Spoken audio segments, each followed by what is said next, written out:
And today is the day we take 2 busted transmissions and make 1 good one.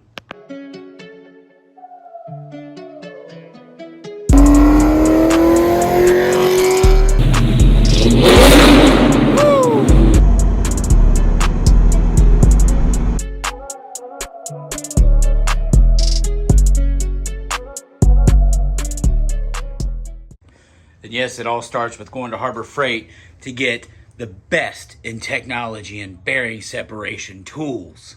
And you guessed it, with a little bit of finagling and a lot of hammering and some updated technology from Harbor Freight, we finally got the back end of this transmission tore apart. This is the center section. We actually finally got her stripped down. And here's the gear set that came out of it. It actually still looks really good, even in the synchro area. I can't really check in the actual friction material inside, but everything else looks quite stellar. Now, I had originally thought that both forks had broken in that transmission, but it actually was just the 1-2 shift fork where it snapped off, and it actually broke the shift selector plate in there as well. But this 2-3 shift fork still looks good. That's actually the 3-4 shift fork. Sorry about that, guys. So what we're going to do is we're going to see which set of forks are the best out of both transmissions. And I've got new pads to go in here for the selectors. Or actually for the shift forks, I'm sorry. So they can ride in there and be able to shift these gears properly. So we are going to take this transmission, tear it back down, change out that gear set in there, change out the cluster shaft. It is sitting right there. This cluster shaft right there is good. There's no teeth marks, no nicks or anything in it. And if I keep laying on the ground, that might change. But also, the second gear drive gear on this set is good. But I don't think I'm going to tear this one down. I think I'm just going to go ahead and use this whole section with that cluster gear, and then use the good rear section from this transmission on this main shaft. So we are literally going to make a Frankenstein. We're going to take 2 broken transmissions and make them 1 good one. That was the original plan from the get-go. It was just a pain in the butt for me to pull everything apart, and I was just being lazy. So it's a nice day. I'm not going to be lazy today, and I think we're just going to do it the right way, and I can put this chapter behind me and start getting this drivetrain out. All right, so we got the transmission laid back down. We're going to go ahead and get this shifter off of there. Now also, before we completely strip it off, make sure it's in neutral. All right, so now we're in neutral. Now we can remove it. So we have the shifter removed. Still got the shifter cup on there. Now we're going to knock this roll pin out of here. There's a spring and a ball bearing underneath of there that rides down into these dimples there. That's all got to be removed so this comes out. Now remember, anytime you do anything with a hammer and a pin or a punch, safety glasses first. You don't want to go blind over this crap. Now another little trick that I noticed, see how that roll pin hole is there? You can actually bring that shaft out far enough to where you can knock the roll pin down in this hole. Makes it a lot easier to get this thing back. And there's the spring and detent ball. And that thing just rolled off. Yep, and it rides down into here. Then you knock that shaft back and it slides right out. I'd suggest not losing this. That's a pretty big deal. So now that we got this all out, we'll set transmission back up. Always use a little wood block or something like that so the actual input shaft sticks out further than the bell housing by a little bit. You don't want to damage that. Now we're going to bust these loose, get this tail shaft housing off. All right, we got our bolts out. Pry up on that thing. Start getting it separated. Now, tail shaft housing is removed, and we're going to literally take everything from this side of the transmission and reuse it on everything from the other.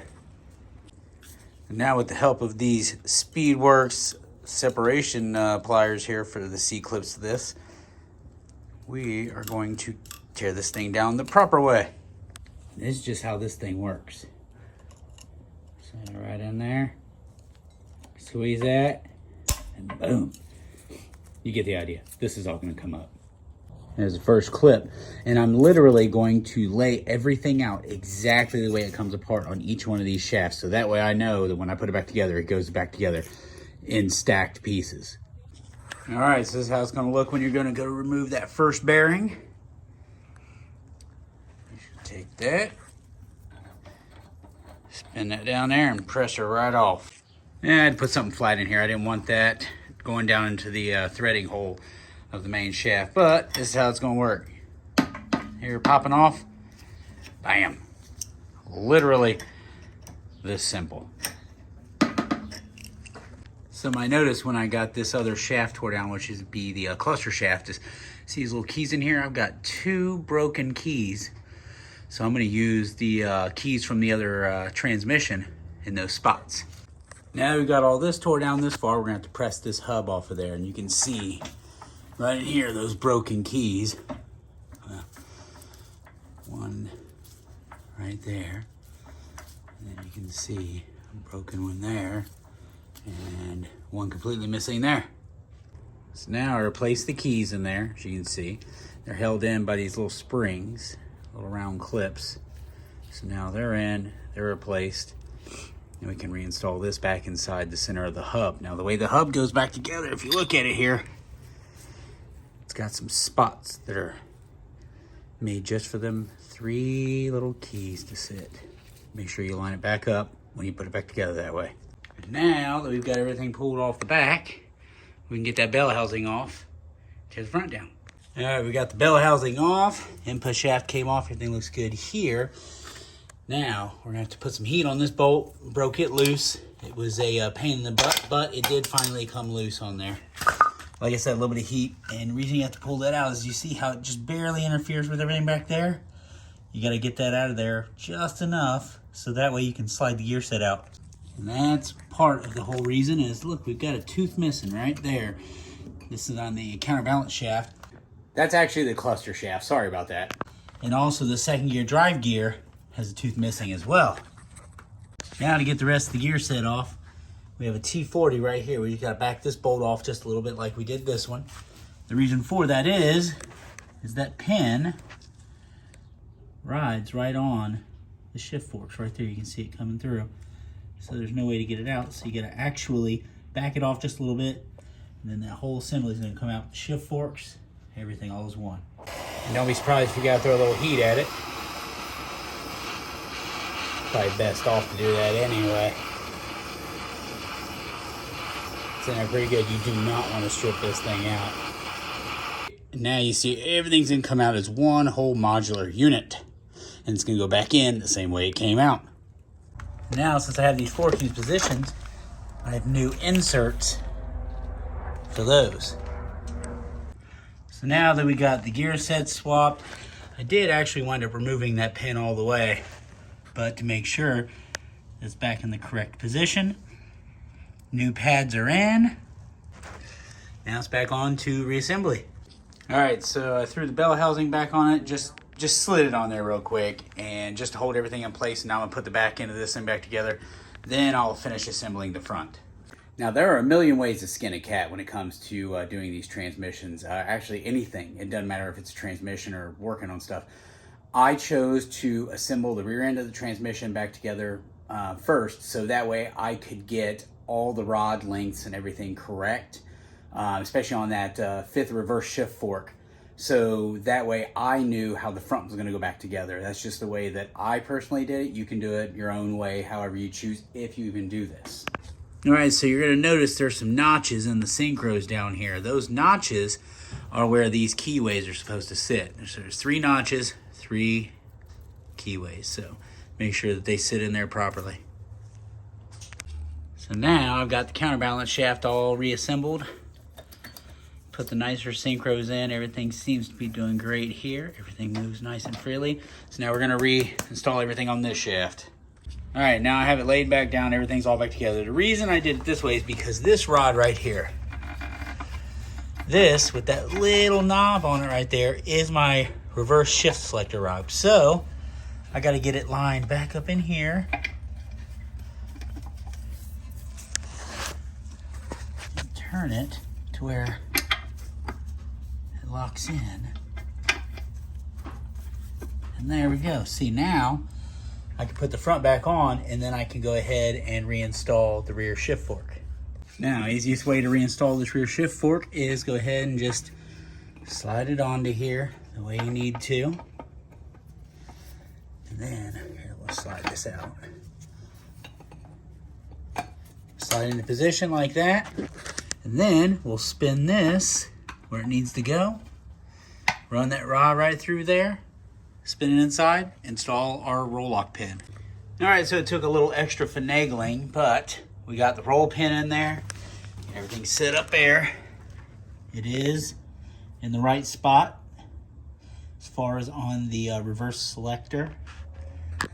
And you can see right here where it lines up in the forks here as well. So it all works together. So now it's time to put the front bell housing on. All right, now something I did, I got the front bell housing on there. It's all good and tightened up, but I just threw the tail shaft housing on there just for the heck of it. Threw a couple bolts in the shifter, make sure everything run through the gears so that way I didn't get it all together and then find out it didn't work. So what I've done in total is I swapped out anything and everything that was bad on the old main shaft. That was like, this gear was rusted, this bearing was rusted. I reused the bearings on the other one. They're still in excellent condition. Everything here is great. All new needle bearings in there though. There's all the parts that were actually changed out. The main shaft, because of that tooth chipped off there, that counterbalance shaft, it's junk.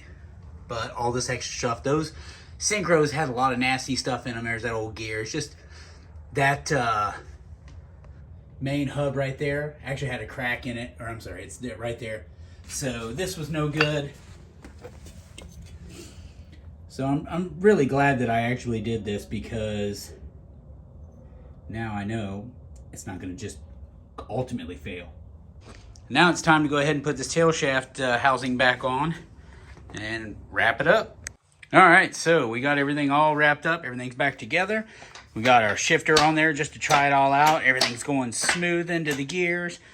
Put my hand on the actual input shaft, spun it to make sure that it did everything I wanted to do on the tail shaft. So we're good.